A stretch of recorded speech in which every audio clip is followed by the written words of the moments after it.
आकाश शर्मा की ज़िंदगी बिल्कुल परफेक्ट थी। 20 साल की मेहनत के बाद वह एक ऐसी जगह पहुंच चुका था जहां उसे लगता था कि अब जीवन में सुख चैन से जीना है। एक सफल आईटी कंपनी का मालिक, एक बड़ी सी कोठी जिसकी बालकनी से पूरी शहर नजर आती थी, और एक खूबसूरत पत्नी लवली। लवली ना सिर्फ खूबसूरत थी बल्कि एक बेहतरीन व्यक्तित्व की मालकिन भी थी। वह अक्सर ऐसे चेहरे पर मुस्कुराहट लिए रहती थी जैसे उसे दुनिया की कोई चिंता ही नहीं थी।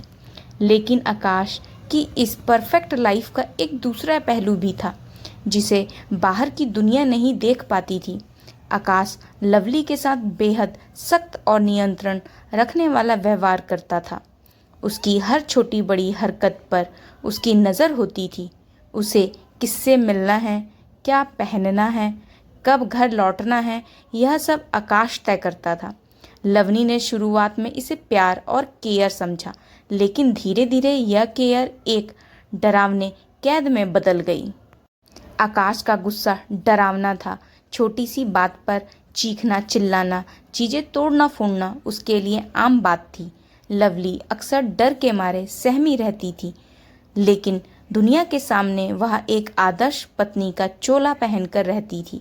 उसने कभी किसी को अपने दर्द के बारे में नहीं बताया, ना अपने माता पिता को, ना दोस्तों को, शायद शर्मिंदगी के मारे या फिर आकाश के डर के कारण। एक रात की बात है, आकाश ऑफिस से देर से लौटा। उसका चेहरा गुस्से से तमतमा रहा था। लवली ने डरते डरते खाना परोसा। गलती से एक बर्तन जरा जोर से रख दिया, बस यही बात काफ़ी थी। तुझे यहाँ कुछ भी अच्छा नहीं लगता। मेरी मेहनत की कमाई से बने इस घर में तू चीज़ें इस तरह फेंकती है। माफ़ करना आकाश, गलती से, लवली ने डरी हुई आवाज़ में कहा। लेकिन आकाश ने एक नहीं सुनी। उसने टेबल पर जोर से मुक्का मारा और चिल्लाया, बस बंद कर अपनी बेकार की बातें। तेरी हर गलती के पीछे यही सॉरी का रट रटाया राग है। जा, मेरे सामने से हट जा। उस रात लवली रसोई में फर्श पर बैठकर रोती रही, जबकि आकाश बेफिक्र होकर सो गया। लवली के आंसुओं ने उसकी नींद में कोई खलल नहीं डाला। अगले दिन सुबह आकाश फिर से वही परफेक्ट हस्बैंड बन गया। उसने लवली के लिए कॉफ़ी बनाई जैसे कुछ हुआ ही नहीं। यह उसका पैटर्न था, जुल्म करो और फिर थोड़ी सी दया दिखाकर सब कुछ सामान्य कर दो। समय बीतता गया। लवली का डर धीरे धीरे एक गहरी निराशा और हताशा में बदलने लगा। उसे लगने लगा कि शायद उसकी ज़िंदगी इसी तरह डर और दर्द में बीतकर ख़त्म हो जाएगी। फिर एक दिन कुछ अजीब होना शुरू हुआ। आकाश को रात में अचानक से बुरे सपने आने लगे। वह चीखते चिल्लाते हुए जग जाता। पूरे बदन से पसीना वहा चुका था। जब लवली पूछती क्या हुआ, सब कुछ ठीक है, वह बस हाँफता रह जाता और बोलता कुछ नहीं, बस एक बुरा सपना था। लेकिन यह कुछ नहीं रोज का हो गया। उसके सपनों में कोई उसका पीछा करता, कोई उसे मारने दौड़ता। वह इतना डरा हुआ जागता कि फिर से सो ही नहीं पाता। धीरे धीरे यह डर सपने से निकलकर असल जिंदगी में आने लगा। आकाश को महसूस होने लगा कि घर में कोई और है। उसे अक्सर परछाइयाँ दिखाई देती, पीठ पीछे कोई चलने की आहट सुनाई देती। कभी कभी तो उसे लगता कि कोई उसे घूर रहा है। एक शाम वह अपने स्टडी रूम में बैठा था। अचानक उसे लगा जैसे कोई उसके कान के पास सांस ले रहा है, ठंडी बर्फ जैसी सांस। वह तेजी से पलटा, लेकिन वहाँ कोई नहीं था, सिर्फ खाली कमरा था। वह डर गया। उसने लवली से कहा, तुझे कभी ऐसा लगता है कि इस घर में कोई और है? लवली ने सिर्फ सहमते हुए सिर हिला दिया। नहीं, शायद तुम थके हो आकाश, आराम करो। लेकिन आकाश को पता था कि यह सब सिर्फ थकान नहीं था, यह कुछ और था, कुछ बुरा। फिर वह रात आई जिसने सब कुछ बदल दिया। आकाश का तेज बुखार आ गया। वह बिस्तर पर पड़ा कहरा रहा था। लवली ने उसके सिर पर पट्टी रखी और दवा दी। आधी रात को वह एक अजीब सी आवाज़ से जग गया। ऐसा लग रहा था जैसे कोई रसोई में चाकू से कुछ काट रहा हो। थप थप थप। आकाश ने सोचा शायद लवली है, लेकिन फिर उसे याद आया कि लवली तो अगले कमरे में सो रही है। बुखार के चलने उसने अलग सोने को कहा। तो फिर रसोई में कौन है? डर के मारे उसका दिल जोर जोर से धड़कने लगा। वह उठा और धीरे से चलता हुआ रसोई की तरफ बढ़ा। आवाज़ और तेज और साफ हो रही थी। उसने रसोई का दरवाज़ा खोला और वहाँ का नज़ारा देखकर उसके रोंगटे खड़े हो गए। रसोई की स्लैब पर एक बड़ा सा कटिंग बोर्ड रखा था और उस पर एक हैम लगी हुई थी। कोई उसे जोर जोर से काट रहा था, लेकिन वह कोई इंसान नहीं था।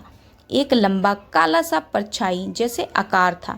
बस हाथ की शक्ल में दो लंबी लंबी छड़ें थी, जो एक बहुत बड़ा चमकदार मांस काटने वाला चाकू पकड़े हुए था, और वह बिना रुके मशीन अंजाद में हेम को काटे जा रहा था। थप थप थप। आकाश की सांस रुक गई। वह चीखना चाहता था, लेकिन आवाज़ गले में अटक गई। तभी उस परछाई ने काटना बंद किया और धीरे धीरे उसने अपना सिर घुमाया। वहाँ कोई चेहरा नहीं था, बस एक और गहरा काले अंधेरे का गड्ढा था। और फिर उस गड्ढे से एक आवाज़ आई, एक भारी फटी हुई डरावनी आवाज़, जल्दी तुम्हारी बारी है कसाई। यह सुनते ही आकाश की चीख निकल गई। वह पीछे की तरफ भागा और जोर से दरवाजे पर गिर गया। जैसे ही वह गिरा, रसोई की लाइट जल गई। लवली दौड़ते हुए आई। आकाश, क्या हुआ? तुम इतने डरे हुए क्यों हो? आकाश हाँफता हुआ बोला, वहाँ वहाँ रसोई में एक चीज़ थी, उसने मुझसे बात की। लवली ने रसोई में देखा। सब कुछ साफ सुथरा और शांत था। कोई कटिंग बोर्ड नहीं, कोई हैम नहीं, कोई चाकू नहीं। आकाश, वहाँ कुछ नहीं है। यह तुम्हारा बुखार है, तुम बहक गए हो। चलो चलकर आराम करो। उसने आकाश को उठाया और बिस्तर पर ले गई, लेकिन आकाश की नींद उड़ चुकी थी। वह जानता था कि उसने जो देखा है वह सच था। अगले दिन से आकाश बदल गया। वह हमेशा डरा डरा सा रहने लगा। उसकी हिम्मत टूट चुकी थी। वह लवली पर चिल्लाता नहीं, बल्कि उसके आसपास रहना चाहता। उसे हर वक्त लगता था कि वह चीज़ उसे देख रही है। लवली ने देखा कि उसके डरावने पति की ताकत जाती रही जी है। वह एक डरे हुए बच्चे की तरह हो गया था। एक और रात आकाश नहा रहा था। अचानक बाथरूम की लाइट बंद हो गई। अंधेरा छा गया। उसने स्विच को टैप किया, लेकिन लाइट नहीं जली। तभी उसे शावर के पर्दे के पीछे से एक आवाज़ आई, वही भारी फटी आवाज़, तुमने उसे रोता हुआ छोड़ दिया, अब तुम्हारा वक्त आ गया है। आकाश ने हड़बड़ाकर पर्दा खींचा, लेकिन वहाँ कोई नहीं था। सिर्फ दीवार पर एक शब्द लिखा हुआ था, खून जैसे लाल रंग से कसाई। आकाश चीखता हुआ बाथरूम से बाहर भागा। उसकी हालत देखकर लवली दौड़ आई। फिर वही हुआ क्या? उसने पूछा। आकाश ने उसे सब कुछ बता दिया, उस भूतिया आवाज़ के बारे में, उसके द्वारा दिए गए खतरे के बारे में, दीवार पर लिखे शब्द के बारे में। लवली ने उसे शांत करने की कोशिश की। शायद यह सब तुम्हारे दिमाग का खेल है आकाश, तुम्हें आराम की ज़रूरत है। लेकिन आकाश के चेहरे पर एक अजीब सी झिझक थी। पर उसने कहा, तुमने उसे रोता हुआ छोड़ दिया, इसका मतलब क्या है? लवली का चेहरा थोड़ा सख्त हो गया। लेकिन आकाश को लगा कि लवली कुछ छिपा रही है। उसकी आंखों में एक अलग सी ही चमक थी। अगले कुछ दिनों तक सब कुछ शांत रहा। आकाश ने सोचा शायद सब कुछ ठीक हो गया है, लेकिन वह गलत था। एक दिन वह अकेला घर पर था। लवली बाजार गई हुई थी। अचानक उसे लिविंग रूम से आवाज़ आई। टीवी चल रहा था।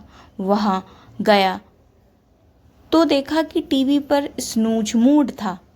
स्क्रीन पर बस धुंधला सा नीला रंग था।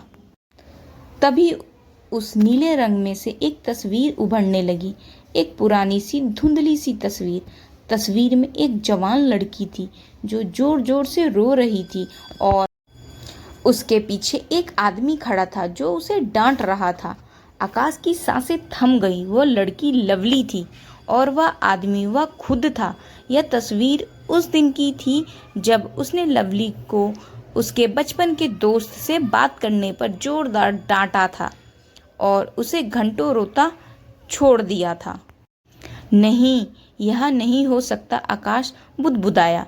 तभी टीवी की आवाज़ बदल गई। वह भारी भूतिया आवाज़ गूंजी। तुझे याद आया? तुमने उसे रुलाया, तुमने उसका दिल तोड़ा और यह सिर्फ एक दिन की बात है। तुमने रोज उसके साथ ऐसा ही किया। तुम एक कसाई हो और कसाई का अंत हमेशा एक जैसा ही होता है। आकाश ने टीवी का प्लग खींचकर नोच दिया। वह कांप रहा था। उसे अब समझ आ रहा था, वह भूत या आत्मा उसके किए का बदला लेने आई थी, लवली के लिए बदला लेने। वह लवली के लौटने का इंतज़ार करने लगा। उसे सब कुछ बताना था, माफ़ी मांगनी थी। शाम को लवली लौटी।